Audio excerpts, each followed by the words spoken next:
I'm so excited to bring M to our conversation today. Let me tell you about M. M is a mental health advocate, speaker, podcast host, producer, and photographer and creator of the Faces of Fortitude movement. This is a movement that M began as a series of portraits to document the healing of people who've been affected by suicide. M's portraits have spoken to people's hearts and tell a much bigger story about a very dark subject. Yet, M is bringing light to this, enlightenment and light to how we all look at the subject of suicide. Please, let's welcome M to the conversation.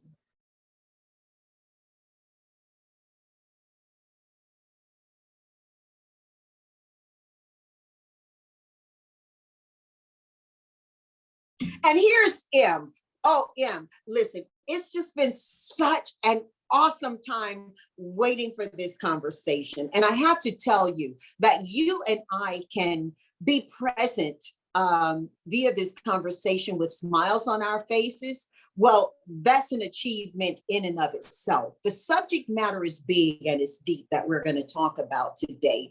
There's so much more to you than a discussion on suicide. But we're going to jump right into it because that's a commitment that we've made to our family. And you know that our listeners are our family and that they are global. You also graciously speak on a global level to this question of suicide. I'd love us to start our conversation with one that I had the blessing to witness from you on a TEDx talk.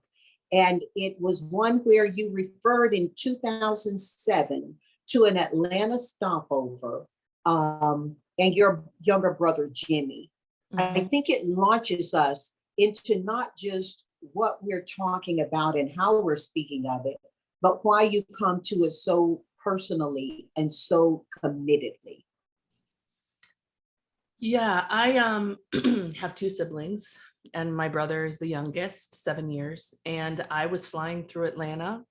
It was a stopover and my brother lives in Atlanta. And, you know, he was at a point in his life, 26, where he was struggling. It was, you know, and I was that older sibling that was off on my first really big vacation with my baby and family. And I had a friend that was with us that said, you know, doesn't your brother live here? You should give him a call. And I said, you know, every time I get him on the phone, it's a lot. You know, we all have those family members that are going through a lot and we don't think about what that one conversation can do. So I just nicely said, I'm not going to do that. I'm not going to do that. And I'll call him on the way back. And 6 hours later, he took his own life in that same city where I passed through. And, you know, it's something, would I have saved his life? We can't tell that. That's not what it's about. It's so much deeper than that. And so, you know, I did have lots of therapy I had to go through over that and just the process in general. When you lose anyone to suicide, they liken it to your body, what your body goes through in a plane crash. Suicide loss, the amount of shaking of your insides, your foundation. And that started me on a trajectory that I believe my brother had a larger part in than I like to realize. Whatever your faith may be, whatever part of the universe you believe in, I believe he had his hand in some of what my future held based on the trauma that he knew was going to happen to me. And he knew, he kind of contemplated for so long.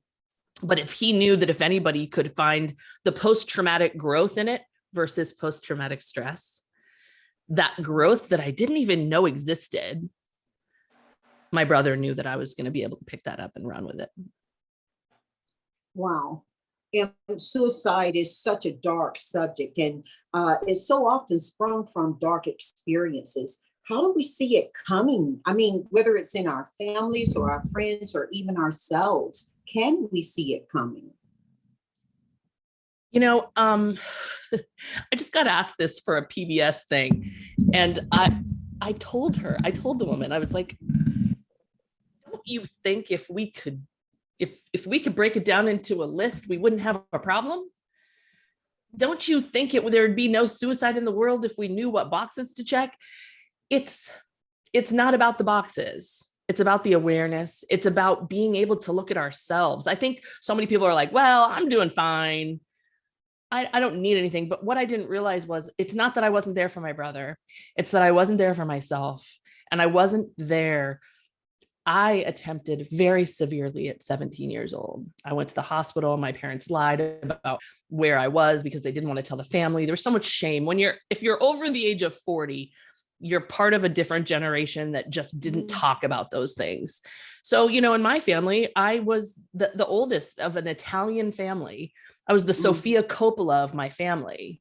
And so me wanting to do this was not understandable by anybody in my family. So they just had to figure it out. So my little brother and my sister found me on the floor that day in my own vomit. And my brother was only 11. He was not explained what happened that day. My sister was older. She knew. My brother was not. And I honestly believe that if that vulnerable conversation was able to happen with him that day, when 15 years later, when he was posed and poised at the brink of whether he wanted to survive or die, he would have known that he had a sibling that had been in that dark space before, because he had heard about it when he was a kid. We are afraid to have these conversations. So what I didn't realize is I started doing these projects around my brother's death, and I hadn't even unpacked my own mortality and what I was thinking that day when I was 17, and how all of it is now creating a passion, a life's work for me.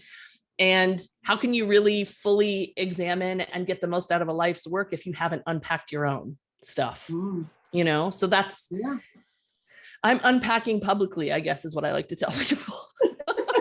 Well, that's very helpful to so many of us, and I'm truly grateful you're doing it. You talk about having tempted yourself. You talk about your brother having succeeded. Mental illness covers a broad space, and we have to vet this number, but I was told that over 50,000 people died of suicide in the US alone this past year. We have a global audience, and still, all mental illness does not lead to suicide, does it? Do you know how to think about this in a way that encourages us to study ourselves earlier than later? Yeah, It's so, first of all, can I thank you for asking these questions? Because I think what's happening right now is people aren't asking them, or they're asking them one time a year, which is Suicide Prevention Day every year. Yeah. I had a company hire me to talk to them on Suicide Prevention Day. And I said, did you check your boxes? Is that what this is for? Why didn't you hire me 2 months ago? Like when maybe the pandemic, you laid off 200 people. Let's talk about it then. Let's talk about it when the mental health of your employees is at stake. So my suggestion to so many people, I created, and the answer is right behind you. The answer is your plant. Your plant behind you. As you see, I'm in this little forest. We take care of our plants like they are royalty. Some people give filtered water. Some people, they move them for the sun. Do you do that for yourself ever? Come on, really? Do you give yourself all of that? I mean, some people do, but my therapist went on vacation, not vacation. Okay. Katie decided to have a baby when I needed her the most. She went on maternity leave, and I was like, how dare you? She's been my therapist for 7 years. And she went on maternity leave at the beginning of the quarantine of all times. I was unpacking 3 major traumas. And so she said, you can handle this. I've been your therapist for a while. I've given you the tools. You need to figure out how to unpack this stuff by yourself. And, houseplants, they're the new sourdough starter is what people are saying, because everybody in quarantine has them now. And so I started taking care of my plants when I was not doing well emotionally. And I realized that these things I was doing to my plants, I should have been doing for myself when I was unpacking this trauma. So I started writing, because I'm a writer as well. So I wrote 6 steps to unpacking my trauma as steps, because any good earth sign is a Virgo, any good earth sign, we compartmentalize, we organize, we study, we are prepared for everything that could go wrong whenever, right? So I And we created, take it to the soul. exactly, because if we don't, it's a waste of our time. I don't have time for that. So I created these 6 steps and I started using them to unpack 3 major traumas in my life. And they help you regulate your body and listen. I don't think we're listening to ourselves. How often have you been at a party or a gathering and somebody knows that you've just done a podcast about something or talked about something emotional, and they feel like they know you well enough to come up to you and share all of these things, paragraphs, stories of their life? That's a lot for us to handle. And the average person, unless you're educated around therapy, can't handle trauma for longer than about 10 minutes. Oh, I remember being a kid. You said those of us over 40, I can almost double that at this point. No. Yeah. For real. Hey, look, I own it. I'm grateful to it. We're talking about life and death. I'm living a long life and I'm living it in health. And that's why it's so important to share and to help, as many people as possible to find that space and that ability in themselves. I remember when I was growing up, that the answer was wrote to "How are you?" Great. How are you? And in that really took me some growing up professionally. That really took me some unlearning to get to that place where people just say, "Great. How are you?" Because when I grew up in the Deep South, if you ask someone how they were feeling, gosh darn it, you took the time and you listened. And they may go anywhere with it if you hadn't seen them for a week or so. And, we're all accustomed to having regular physical checkups, whether we get them or not. Right. It's a good idea to have, a good idea to have mental and emotional checkups? And are we equipped through community health programs to do it appropriately? I'm asking you as broad a spectrum of how our current healthcare system works to how our cultural support systems work, but to formalize mental checkups alongside physical checkups. Is that something you rally for and or see as possible in? The short answer is yes. The long answer is with an asterisk, no. Like, are we prepared as a society? Does our medical system support this? No and no. Like, it's a mess. I think a lot of people are like, oh, well, this was drug use, or this was this, and suicide this, and suicide that. And I'm like, no. Let's take the root. We're talking about suicide as our end result. What is on top? What's up here? Anything that's been happening in the last 2 years, we are losing jobs. We are losing businesses. We are losing people that are of brown, Black, and Indigenous, especially trans and queer people. We are losing people because of the infrastructures that are creating bad mental health. That has nothing to do with people not being able to necessarily go to therapy or have their meds. It's everything else piling onto us and creating this bad mental health. And what's happening now is we also used to be so busy traveling and creating these faux salves to feel better. But then the quarantine happened and we all had to stay in place in our uncomfortable spaces for a while. And that's scary to people. When you can't get up and go do something to forget about what's bothering you, or that bloom, as I call them. So now I'm trying to teach people to listen to their blooms, because when you can listen to when you've had enough, you can create a safe space for other people that need that safety in conversation in you. But you can't do it truthfully unless you listen to yourself first. And what I'm trying to teach people is, when you have, let's say, here's an example, and I feel like as a business owner, you will understand this. You can't, I have a lot of people that are like, I'm going to quit. I can't stand the person I work for. You're never going to like everybody you work for. So how do you process working with difficult people? You have to decide. And so I tell people, what are your blooms that come up? Well, when this person cancels a meeting last minute or talks over me in a meeting, I get so angry. Okay, that's a bloom, and I understand, and your feelings are valid, but you're reacting very severely. Let's access why. Let's dig. And that's the first thing, is let's dig and find the roots of that. Well, when you were young, you had a neglectful parent that never listened to you, and you yelled and screamed and nobody was there. There it is. There's your root. How do you go back and parent yourself so that you know your worth?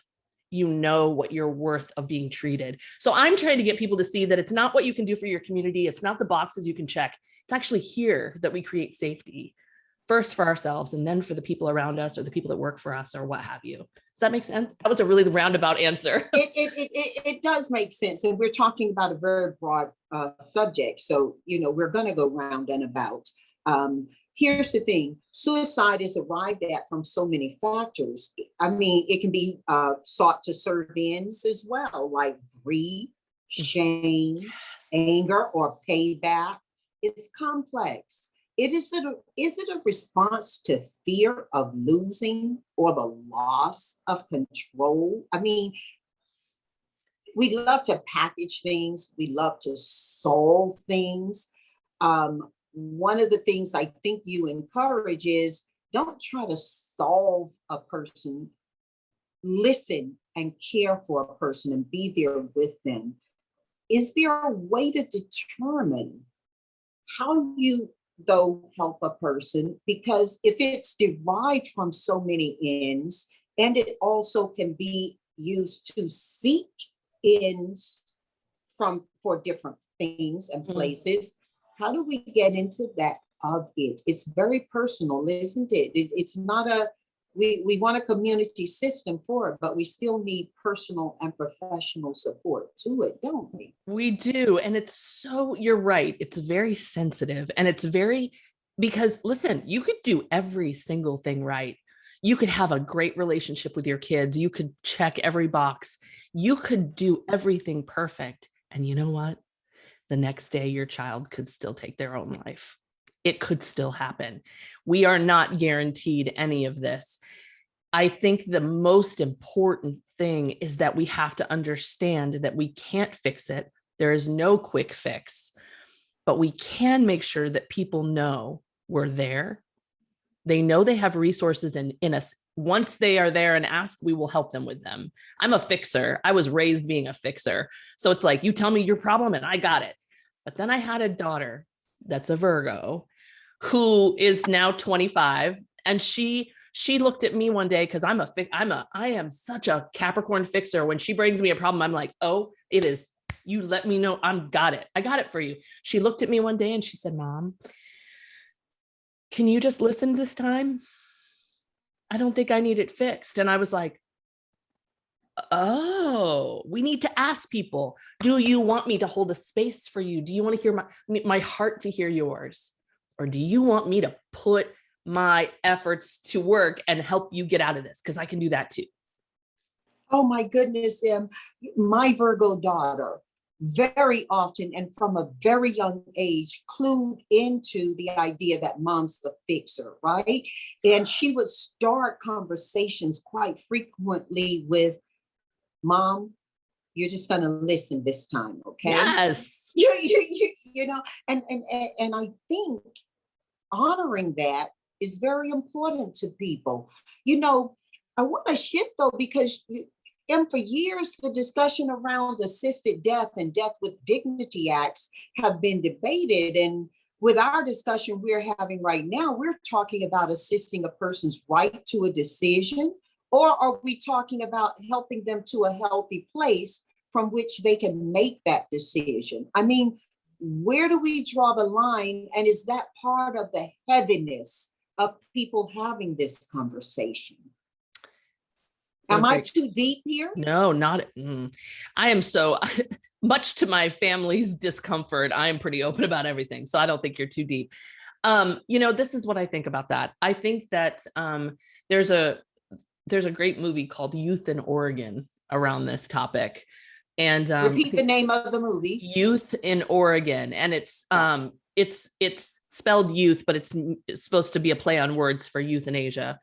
And I think it's Christina Applegate's in it, and it was a low budget film, but some big names, and it's a great movie. And I really honestly believe that we have to understand that whether it's done by suicide or done because someone is terminally ill and has made the choice, or ill or in pain, they're both choices. They're both free will. We all have the free will to do that at any time in our life. And I think once people understand that, I interviewed someone for my Faces of Fortitude project and took their photo, and they looked right at me in my camera as we were talking about this subject. And they said, I'm sorry to say this to you, but I know for a fact down the road, 10, 20 years, that if I have a choice by how I will die, I will be the one to make myself leave this earth. And I looked at them and I was terrified and I was heartbroken. And I was so shocked. And they looked at me and said, why does that?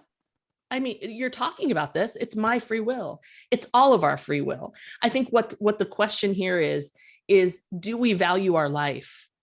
Do we value our presence here? And I think when you asked earlier, is it because of the loss of control that people decide to make this choice? I don't believe it is. I think it's the opposite. I think they feel as though they are such a burden, their issues are such a burden and are taking control of so many of their families' lives and emotions that they want to relieve that from people. They feel bad. There's a burden of guilt. The idea that someone will look at a suicide and say that person was selfish is beyond me. I hear it all the time. And I teach an end of life class. I'm in the syllabus, so I speak to a class once a month for end of life doulas, which is a thing, which I didn't know. And they said, what do you say to family members that are grieving that say it was selfish? And that they were, they're cowards. And this is what I say. And if this gets too deep for you, please tell me. But this is truth for me. And this really hits home when I tell students this. I want you to close your eyes. I want you to picture my brother standing at the edge of a windowsill on the 9th floor of a building in Atlanta with his eyes closed. If he was feeling scared and cowardly, how on earth would he have been able to do that? I wouldn't be able to. I'd be too scared. It takes so much courage and strength to be able to do something so huge because you are so worried that your own pain is going to hurt the people around you. It's a gift that they think they are giving people. And it's such a strange way to look at it, but you have to look at the amount of courage it takes to do something so scary and where that fear and pain comes from. That's how I see it. A lot of the fear, that's so big. And we're all going to have different thoughts. We're all going to come into the conversation from different places, and we'll leave the conversation from different places. We have different ideas about, this. And so I'm grateful that you shared your perspective on it. Here's the thing. A lot of kids and adults are engaged in social media, and none of us, I think, are going to live completely away from it. I know, there is a movement about getting off the grid, but, there is help and there's harm.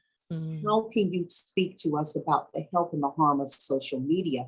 And recall that our family of listeners are typically between 20 and 45, 50 years of age. Certainly we go beyond that span, but that's for the core. Why is that the core? Because so many are college students or they are entrepreneurs. And I think just over 60 mid% are women. This is a population who either has a family member or a child who they have to be thoughtful for. We escorted our parents into social media, into Facebook and into FaceTime and, over COVID. So how do we talk about that? And how do we help people understand how to have a healthy relationship with it? That's such a big question. I love social media. I have to say I taught myself everything I know, and all of my work was social media based. Now, that being said, I think the difference between, and I make this separation only because I have to, but you've got your X gen and your boomers, and then you have your millennials and zillennials and, the younger generations. We lived through a time we didn't have it. So we had the tact and the conversation status abilities in person with people. I think what's happening now and what's affecting mental health so much is the fact that something happened between the Y2K and millennial generation where the internet took over our social status. So now we have a full generation of people that doesn't understand how to communicate outside of that. And people are getting very bold, and it's affecting mental health. So I think I'm pretty active on TikTok because I wanted to see what these kids who messed up Trump were all about. And it turned out to be a really great place for content, short bite content, and a really high return. And so when I was commenting, there's just a lot of younger people that are very offensive or very cross a lot of boundaries. And I tried to make this point to somebody because when you're younger on social media, it's all instant gratification, instant information. Nobody knows what an Encyclopedia Britannica set looks like. You know what I mean? It's like, you know what I had to do to my house. yes.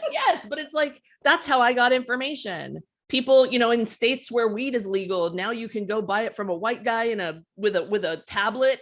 I used to have to crawl through a bedroom door of somebody's sister's friend out. You know what I mean? Like, it was just, everything is different. Everything is instant now. So I want people to understand that with what you say, it's instant and it hurts instantly, and people don't think about it. So I had someone say something to me pretty harmful. And I said to them, if we were in line at the pharmacy right now and you were in front of me and you've never seen me before in your life, could you turn around and say this to my face? And they were like, well, no. I guarantee, like, I'm the kind of person that's like, you're going to cross paths with me someday and I'm going to make you say that to my face. Nobody will do it. And I'm the kind of person who was like, find me, let's talk, let's have a conversation. But people don't want to do that. So I think what's happening in social media is we're having to learn new kinds of boundaries, new types of communications, and cancel culture has come in, and the X gen and the boomers are not given the chance and the time we need to catch up. And so what's happening is I have such a love for the younger generations because of their level of knowledge, their consent, but I will wait a beat and let you ask some questions, because I think that's what's happening, is creating these rifts in this mental health problem. Is people don't want to talk about it anymore because you should know, you should be able to Google it, you should be able to do this. Well, not everybody can do that. Mm-hmm.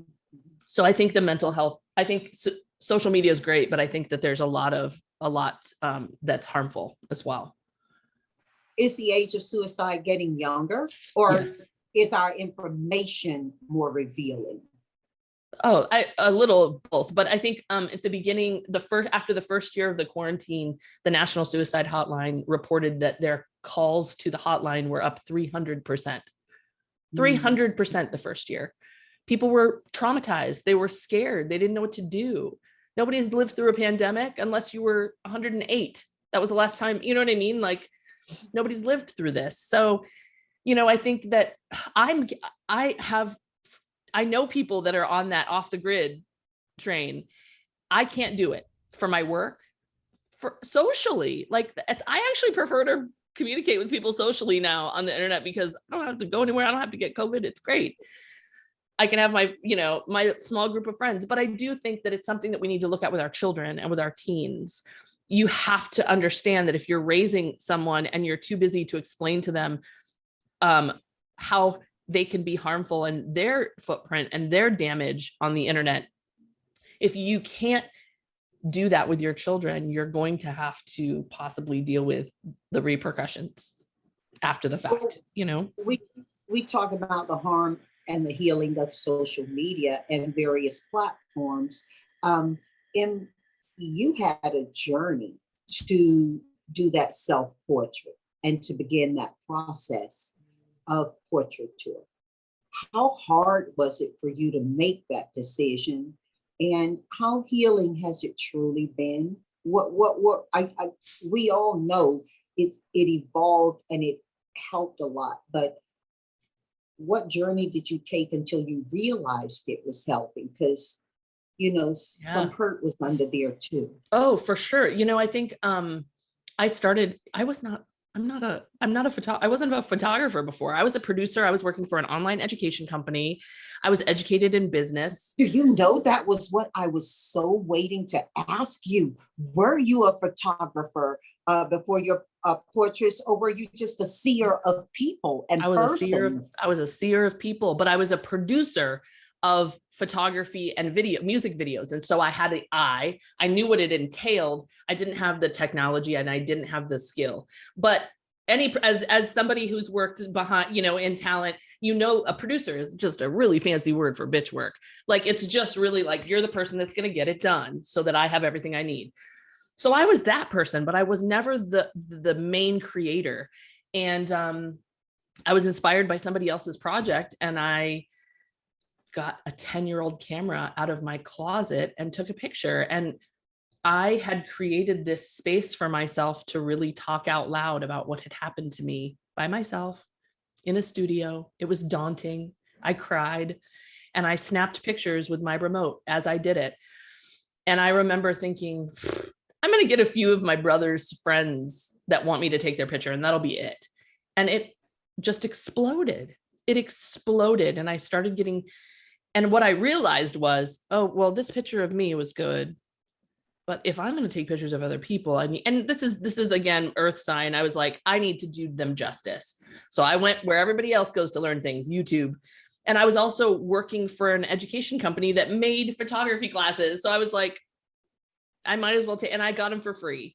Why can't we educate? So I taught myself to take photos, to edit photos, to market myself on social media, and jumped right in. And along the way, even as it's unfolded, I still didn't know what I was doing. I was fake it till you make it. And then I did somebody asked me to talk about my project at an event. I wasn't a speaker. I was like, you should come. I did your project. Now you do mine. It's just a few hundred people. Come talk, bring some of your pictures. And I was like, I don't speak. And he was like, I'm not actually asking you, just come, I'm going to pay you. And he pushed me into it. And I got there. And that's when I learned about post-traumatic growth. I had somebody, the main speaker came up to me afterward and said, you should do this for a living. And I said, no, that's not what this was. This was just a favor for our friend. And he said, you should do it. You have post-traumatic growth. I'm pretty sure of it. And I was like, I don't even know what that is. And he said, Google. And once I Googled that, I was like mind blown at what the possibilities were. And, fast forward, I've done 2 TEDx talks and I'm writing my book, and I'm all of a sudden found this throat chakra that I'm like, oh, there's my voice. And I think that having the courage to teach myself those things and realize that at 46 now, my life is not over. It's actually, I'm just finding it. So many of us ex-gen parents with the divorce rate so high and all of that, I just gave my life to my child. I was like, I don't need things. I'm just going to be the super parent that I never had. And in that, I lost myself and my own healing. And now I'm finding it again through this really sad work that is actually turning out to be so healing, because every single person I photograph or talk to has survived something major. First of all, it constantly reminds me the power of the human spirit, just phenomenal. But secondly, the way people heal is very unique. So if you can grab those nuggets of wisdom and keep them, imagine the healing you can do for yourself. And so I'm seeing it as a plethora of knowledge for myself when I watch people prevail. Well, I have to tell you, a dear friend of mine, one who actually just recently came back into my life in a very visible way, shared with me that they believe we can only be as sick as our darkest secrets, that we all have them secrets, whether they're secrets we intentionally hide or secrets we have from ourselves about who we are. And they're all covered by our culture, our shame, and our fear. But that thing that they said about we can only ever be as sick as our darkest secret. Let's bring some light to this conversation we're having. We started out saying you don't try to fix people, listen, care, hold, be there. Still, there is light in this dark conversation. Talk about that a little bit, Em, so that our family can hear how healing can be wonderful. And do you share the belief of my friend that we can only be as sick as our darkest secrets? Yeah, I do believe that. And I think that's a great way of putting it. Tell your friend I'm inspired by that. I think that I honestly believe that as I've begun unpacking my dark secrets and my pain and my trauma in my 40s, because, let's be real, that's when we all start therapy as an older in our life, once we get our stuff together. It's a very visceral process. And I think what I'm finding is, while it's painful, let's say you lost a parent to suicide or a child, we can't even fathom, especially if you're a parent, that pain. But what I've found is that I interviewed a widow who said, my joy isn't gone. It just looks different. I smile differently.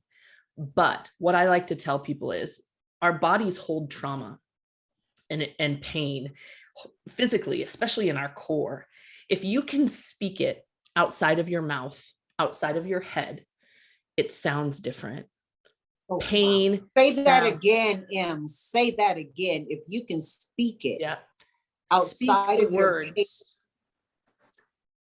Speak your pain, speak your trauma, whatever happened to you. Say it in sentences out loud for somebody else to hear. There's two reasons why. It sounds different outside of your head. Pain sounds different. It's data once it's outside of your head. It's data for how we can be there for you, how we can listen to you, how we can take care of you. We don't know unless it leaves your head. Also, those words, they say to, in order to, I'm gonna let that go by. My siren, I'm gonna let it go by so you can, it's a little loud. So the words, when they come out, they hold space. When you put it out into a neutral space, it removes it from your body for a moment and it lets it sit in this neutral space. Also, when you tell me your trauma for the first time, if you're with someone that's a neutral partner, they don't have to be a therapist. They can just be a friend, family, whatever. If you speak your trauma out loud to me, when I hear your trauma for the first time, my reaction is part of your healing. And let me explain that, because I want people to understand this. If you have somebody that comes up to you and says, oh my gosh, I was just in a huge car accident and I lost this and I did this, what do? You go, oh, are you okay? Oh my God, that's right. That's your reaction because it's a car accident. If someone says, my mental health is really bad, I couldn't go to work for 2 days, or I lost so-and-so to suicide, something like this, you go, ooh, well, you do some self-care, you'll be fine. We always want to, it's uncomfortable for us to talk about. We want to put a little wrapper on it, right? No. Instead, I'm going to challenge the family listening. If you are told something difficult or traumatizing from someone, that means they want you to hold space. But your reaction is pretty important to their healing. And let me tell you why. If you tell me something horrible, I'm going to listen and not edit myself. I'm going to listen and go, I'm going to cover my mouth if it's horrible. I'm going to let my eyes go wide and I'm going to say, you just survived something huge. I just want you to know how huge this is. And I'm horrified for you. This is horrible. Something happens when that happens. I did that with someone that survived a horrible sexual assault, and she tried to kill herself and she survived. And I said, can I just tell you what a survivor you are? And she started to cry. And she said, nobody's called me survivor, just a victim. And I said, look at what you survived. You're a freaking warrior. She said, nobody's ever called me that. She needed to see my reaction of horror, because then she looked at me and she goes, you're right, it was horrible. And you see this as horrible. That is I mean, those are two separate circumstances that intermingle to something totally horrific, as you suggest. So often women and men, people who have been victimized sexually hold that in from shame. And so often I've seen, tell me if any data supports it, that very often families are embarrassed by suicide of anybody in the family. And that kind of frames and constrains how they're able to help, even if they want to give the help, that embarrassment. I mean, suicide can get very public, can't it? Oh, the shame and stigma around suicide, especially culturally, especially religiously. I come from an Italian Catholic family. I still have family members. My brother has been dead 14 years. I still have family members that swear he did not kill himself, because they will not say it, because that means he goes to hell according to them. Like, it's wild, the people that will deny facts because it's too scary for them to wrap their heads around. And I think also, a lot of people fear that, as with cancer or other illnesses, that if they recognize mental illness as a real condition that has many, many aspects to it, that it may run in families. Is that too messy to talk about a little bit here, and maybe bring some light and some help to our family who are listening right now? Because at the end of the day, we have genetic families, we have chosen core families. COVID has taught us that we are a family of human beings on earth as well. Yeah, I think first of all, to assume that it is not contagious, but genetic, is buying into the shame and fear. There's nothing that supports that. It is, if anything, my personal opinion on the work that I've done in the last decade is that if you don't talk about it, that's dangerous. It's dangerous to not acknowledge it and question it and not talk about it. It's dangerous because you are telling people that it is not okay. I have people whisper to me still. They use whispers when they talk to me about my work. I don't even know them. We're in public. There's no reason to whisper, but still people will come up to me and go, I love that. You know, the one that you do, it's sad. And I'm a little bit rude, but I'm so Italian. I literally will turn my volume up and go, do you mean my project on suicide? And they wince. Why did you wince with that word? Tell me. And I ask that openly, and they don't have an answer. It's just so sensitive. But don't you think we should talk about it in full volume because it's serious? Don't you think we should raise the volume? That leads us, though, to something you hit lightly on, and I'd love you to go back to it and direct people as well to how they can become a part of your conversation if they choose, because you talked about having safe spaces and how we think about them, how we talk about them, importantly, how we join them and create them. Can you talk a little bit about that? And if you're welcome people to your community, that you're actually helping people with this, how to find what you're doing. Yeah, so the House of M is my umbrella now. It started as Faces of Fortitude, which is the photo project, but then COVID happened and I couldn't travel and I couldn't take photos anymore.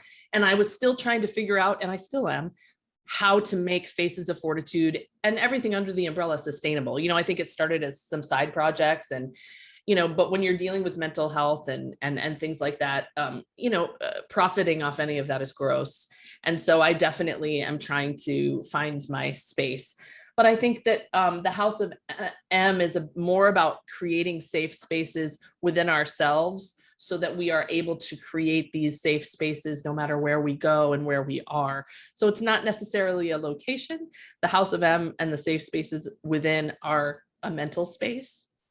And they're a space of non-judgment, of always learning, and of being accountable. And it's really important for me as a white, privileged person to use those spaces to lift voices that need some space and that need all of that. And so I am trying to invite people in that want these safe spaces and also use that space to educate them while they're there around all of these things. So you can find me at my website, House of M. It's literally just at the House of M on all social media.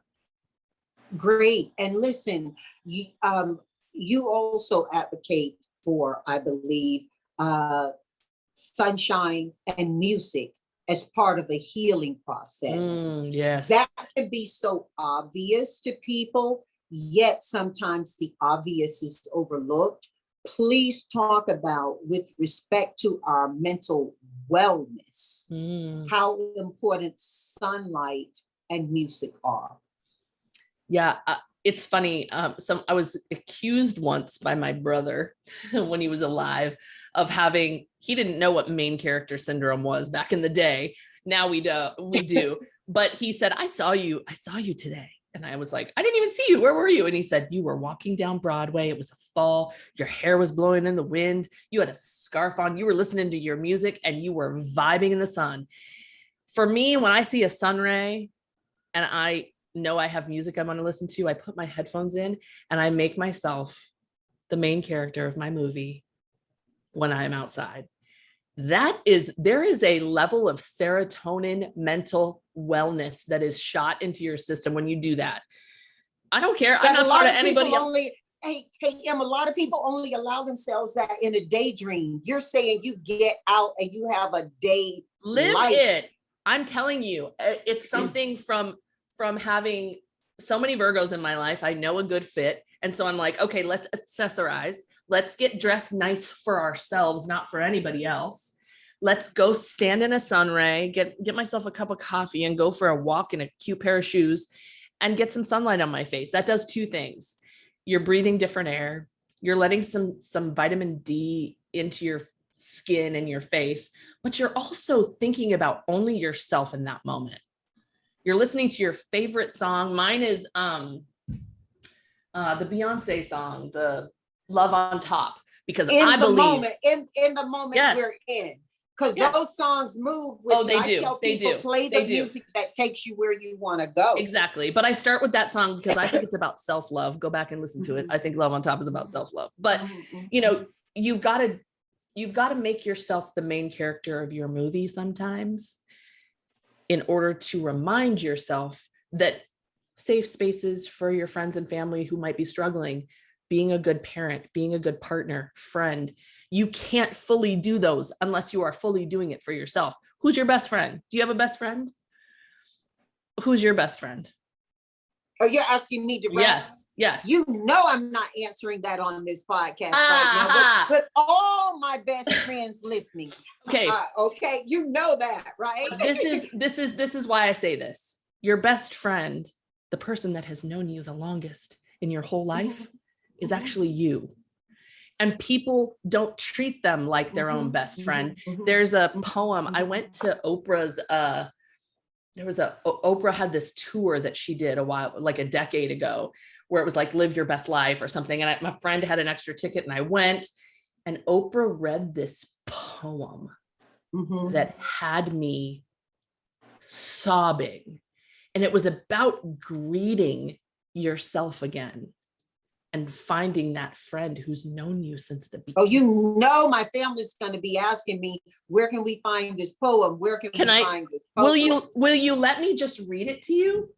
Oh, I would love you to. I've been reading If to people. I've been reading John Lennon's Imagine, which is my favorite song. And you remember If from back in grade school? I Yes. look, I made it gender inclusive. So I tell Look at people when I you. read it to you, you're not going to hear it the same way Rudyard wrote it, but he did some good work as Rudyard. We just got to be gender inclusive in how we recite it now. Go ahead and read your poem, M. I appreciate you making it gender inclusive. I think that is a really, really good practice to show your family and everybody. So I appreciate you for doing that.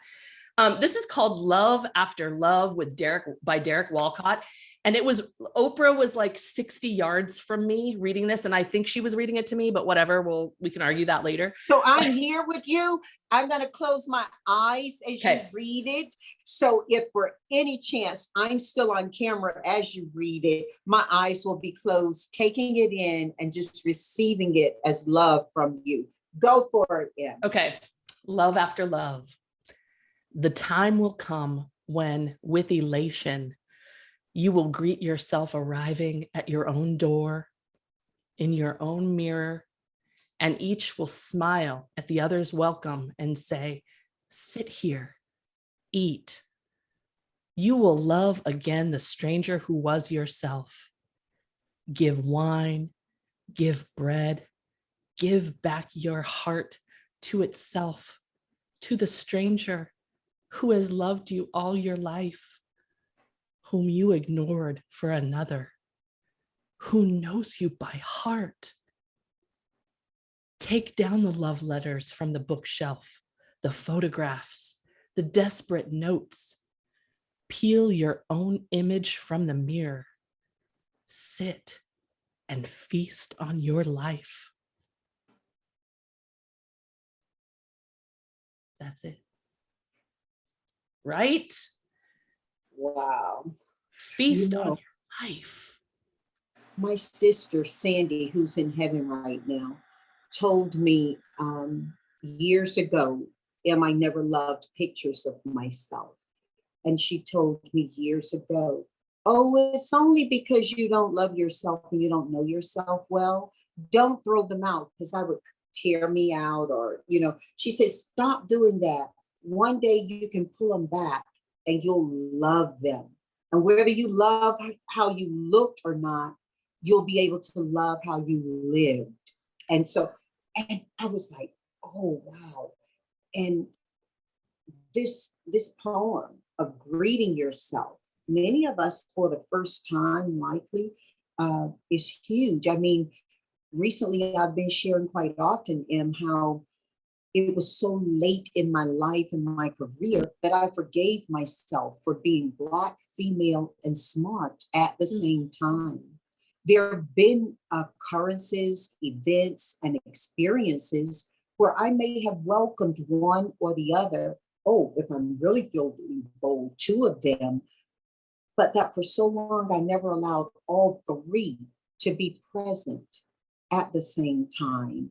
And again, that Virgo daughter of mine was the encouragement to me to go ahead and be fully present.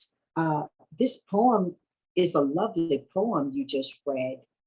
It does require some boldness to receive it and then to live it, doesn't it? I think so many of us don't find boldness until later in our lives. I know I didn't. I really didn't. I hated pictures of myself. When you said that, I felt that so deep. And now I'm learning to find my light and find my angles and find love for myself in spaces that I never did before. And so many of us don't know who we are, let alone can't sit in a space as our full selves with ourselves, let alone with other people. I'm realizing now I'm sitting here with you, a legend, and I'm sitting here in my full self. You know what I mean? And it's something that we all need to learn to be proud of rather than picking ourselves apart. But this hit me so hard because when I listened to it over a decade ago, I was not who I wanted to be. I was not, there was nothing. And Oprah said this to me. And the part that made me sob was, give back your heart to itself, to the stranger who loved you your whole life that you ignored for another, who knows I you read by heart. something. Forgive me. I read something Oprah on an Oprah magazine.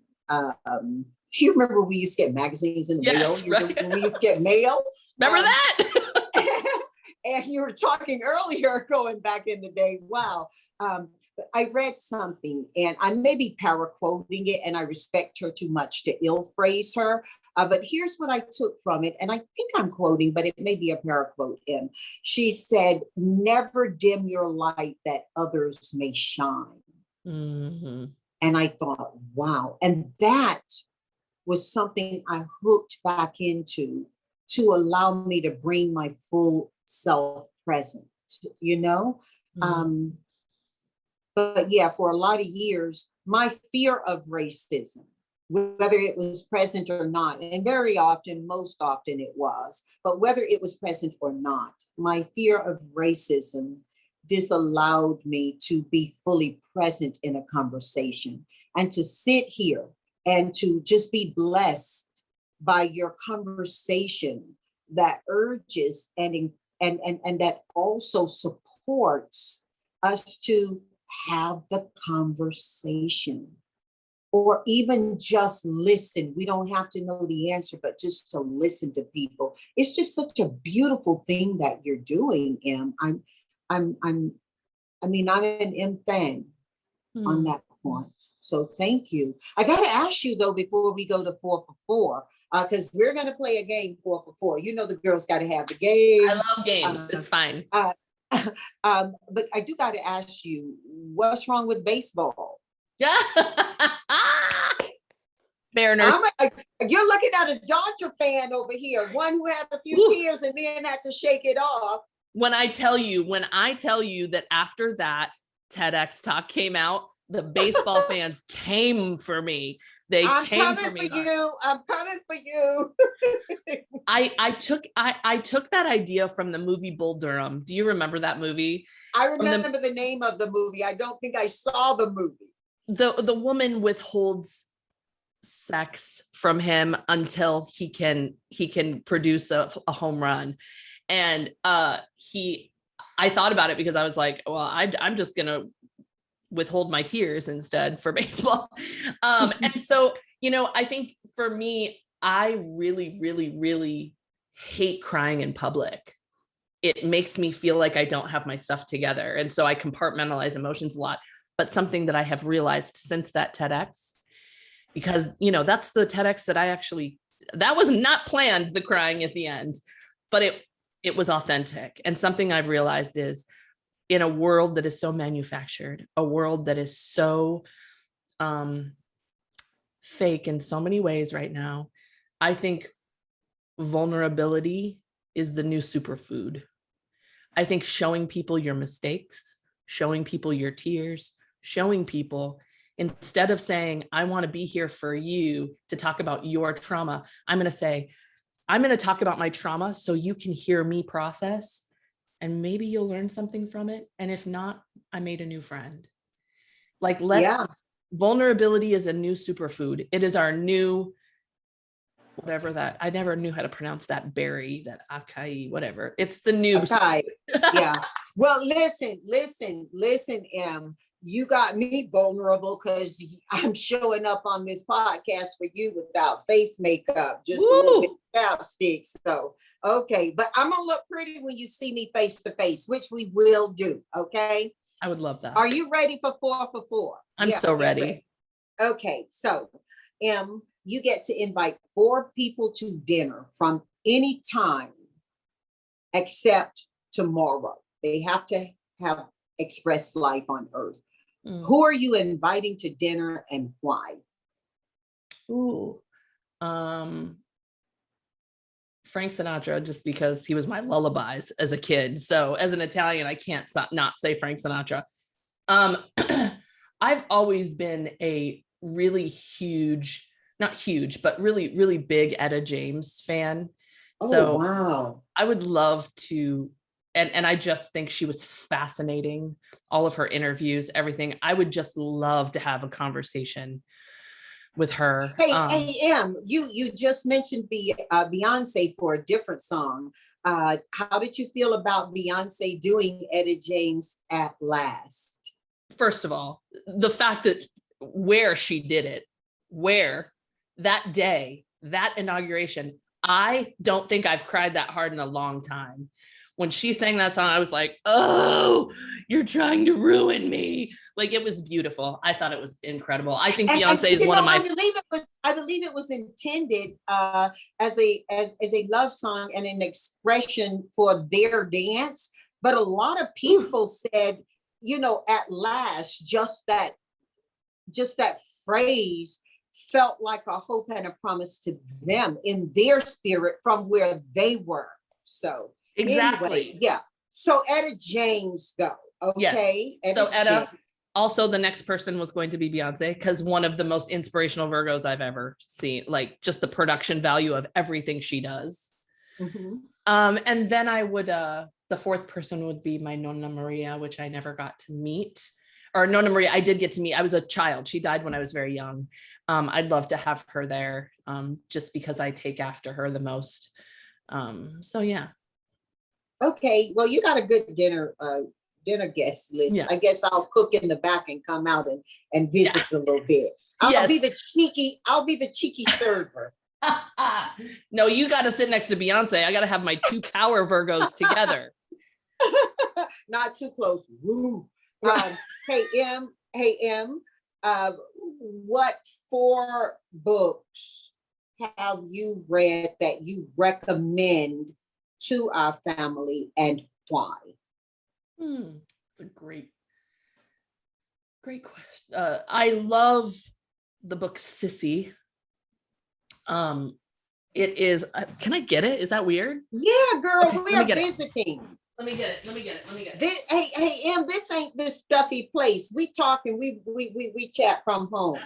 That makes me so happy. Hold on. Okay, these 2 for sure, and then the other 2 by heart. Okay. Jacob Tobia wrote a great book called Sissy about gender. And it's a coming of gender story about their life. And it's just so helpful for anybody that is trying to understand both themselves and gender in general. Local writer. So you want to talk about race. Ijeoma, if you have not read it. I love Rupi Kaur poetry. So I would suggest any of Rupi's books, but The Sun and Her Flowers is a great book. Mm-hmm. And then any Audre Lorde poetry, like how do we not celebrate Audre Lorde? So those are I think those are 4. Yeah, 4 books. Those are 4. And it's interesting because 2 of yours are poetry. And you, as we already talked about, you really do subscribe to sunlight and music. And poetry is music that you get to put your own sound to, isn't it? So thank you for sharing that. Okay, we're going 3 for 4. What are you listening to? 4. What are you listening to and why? I am the most random music person you'll ever meet. I just pretty much don't like current country, but I like everything else. I'm listening to I kind of like some of the new Kanye, even though I don't want to, but I like it.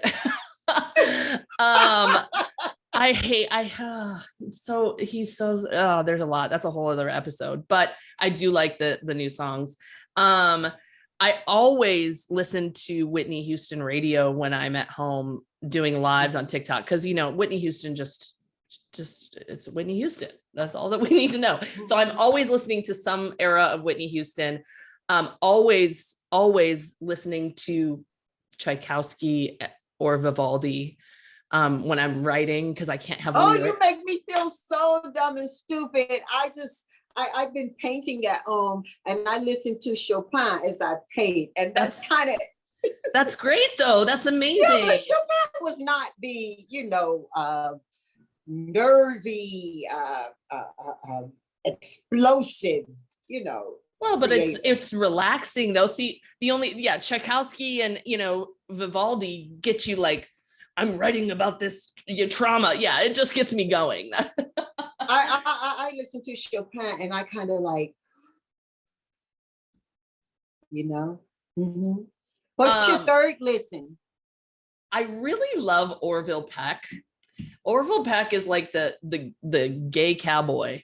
And I just love him. I love, he did a cover of a Lady Gaga song recently that I kind of blew my mind. So yeah, Orville Peck for sure. So you're kind of like, I should say, I'm kind of like you. I listen all over the place. The only exception is I do love me some country music. Do you? Well, you're in the South, yeah. Well, I mean, when I was growing up, that's what I heard, right? But not just for that reason. You mentioned Whitney Houston. One of my favorite Whitney Houston songs is Dolly Parton's song. Agreed. Agreed. I will always love you. And I love me some Miss Dolly. Okay, but I love Dolly. I love Dolly. Dolly went on TikTok too. Didn't Dolly go on TikTok? Yes, and I think she took the jab on TikTok to encourage. I temporarily lost my mind when she went on TikTok. I was like, Dolly's here! Everybody, get ready! So yeah, no, I love Dolly. I love old country. I love old country. I just don't, the new age pop stuff, I'm just not a fan of. Okay, so maybe you want them to drive in their lane, but here's what I got to tell you. Dolly Parton, I think, there's actually something out on Dolly Parton on Netflix, I think, right now. Is there? Where it just kind of goes through her life. I can't remember the name of it. Here I go. Let me see if I can find it real quick, because I do love me some Dolly. But she's also outstanding. Like, she's a Capricorn like me. She's an earth sign. She gets shit done in her life. Really. I'm pulling it up now to see if I can find it, because I do think it's worth mentioning to folks. Okay, let me search it, Dolly Parton. And I'm gonna recommend it to you if you like it.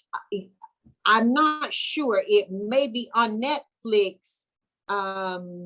Here I Am, Dolly Parton, Here I Am. Go watch that. Go watch that. It's really a good one, and it takes you through her journey growing up, and it shares how she was able to encompass and appreciate her audience while still liberating and freeing herself to do and be everything she wanted. I think it's a lesson on life that has a lot of takeaways. So I strongly recommend you look at Dolly Parton, Here I Am. Okay, that's on my Netflix list now. Okay, I got one last. Okay. 4 for 4 for you, babe. I'm so ready. And that is, give us the 4 pieces of advice you most think our audience, our family can benefit from. And if it's not your own advice, share with us how you got it and who gifted it to you, if you're able. I love giving homage to those people who help us to propel through life with joy and health. I always share this piece of advice first because it's the cheekiest and the cheesiest. My stepdad, who's my dad, he raised me, told me once when I got a Costco card for the first time, he said, honey, because I said, I don't know what to get at Costco. I don't even know where to start. And he said, honey, only get what you have space for. And what you don't have space for is not worth your time. And I use that across all my life now. Only take in what you have space for. And I use it for everything. I'm like, well, this is the life. My life is Costco. What can I fit right now? Some people use spoons. Like, how many spoons do you have today to deal with other things? Today, I'm a 1 spoon day. Tomorrow, I might have 10. Next day, -2. So that's a great piece of advice. I think my daughter gave me a great piece of advice. Before you try to fix something for me, ask me if I want just to have you listen or fix. And I think that's a great thing to go into life with, is ask people. Don't be afraid to ask that second question. And then my third piece of advice goes on that. The Power of Yes, I think, is what it's called. And I'll have to find the exact title and you can put it in the description of this episode. But there's a TED Talk that I watched. And it was the first one I ever watched and I loved it. And it's about a man who goes and try, because he would take the word no very personally. And so he went out doing all of these wild things to hopefully start hearing no easier. But what he learned was when he went and asked wild, crazy things, how many times people actually said yes. And what we do is we think the stories we tell ourselves, like Brene Brown says, the stories we tell ourselves make us edit and maybe not ask for things we want or need. So maybe encouraging everyone, this is my advice now. When I learned to ask that second question is when I started making moves in my life. Don't wait at the first question because you're worried the second question will embarrass you. You never know. Ask it. Oh, that's incredible. Just this morning, 5:30 my time, a.m., I attended a board meeting for a university I serve on the board of. And one of the biggest reasons they were able to get a lift in their funding was, as the campaign advocate spoke to, they asked. People just were afraid to ask in this season. But when they had the understanding of what they were asking for and why they were asking it, for God's sake, local education at the university level, people did give, but they had to go back and ask. So. Yeah. And whoever listens to this podcast that knows me, what is going to be said now by everyone I know is you need to learn to take your own advice, because I don't do that last one a lot, because we all think, oh, we tell ourselves stories. And what I learned in that TEDx was the funny story was he went to the Krispy Kreme drive-thru and he said, can I have 5 donuts, like the Olympic symbols and like in colors? For sure. They'd say no. There was a pause. And the woman said, how much time you got? And he got them. We don't know what we can get, but you do know what it does to your mental health if you think about it, regret it, or even think, I'm stupid, I shouldn't have asked that. You know what I mean? So we have to give and that's my last piece of advice. I think at the end of the day, none of us give ourselves enough grace. I think we are all in this space where we are so kind and so understanding to people we love, but we don't treat ourselves like someone we love. And I would love it if everyone took their phones or their calendar apps and scheduled a time every day to give yourself grace, whatever that looks like. For me, sometimes it's a McDonald's soft serve, and sometimes it's just closing my eyes and listening to some soft music. But either way, small amount of time every day to show yourself grace. And that's my advice. Drop the mic. Oh, and thank you so much. We gotta figure out how we're gonna hang out, because this has been very, very teaching, and you've served my soul so well. I know you've served the soul of our listening family. I can only thank you. Thank you so much. Janice, I was going through imposter syndrome when you asked me to be here. I was like, who? What? I don't have any idea who she is talking to, because clearly it's not me. I consider myself a very small player compared to the work that you have done for yourself and in the community and for all of your employees and everything you've done. And I hope to be even somewhere where you are. I mean, I'm still here and you're there. So I'm very appreciative of this space and your time. Thank you. Let's share time together again soon. Yes, please. I'll make the Italian food. Thank you. Oh, wow. Okay. I'm in. Thanks.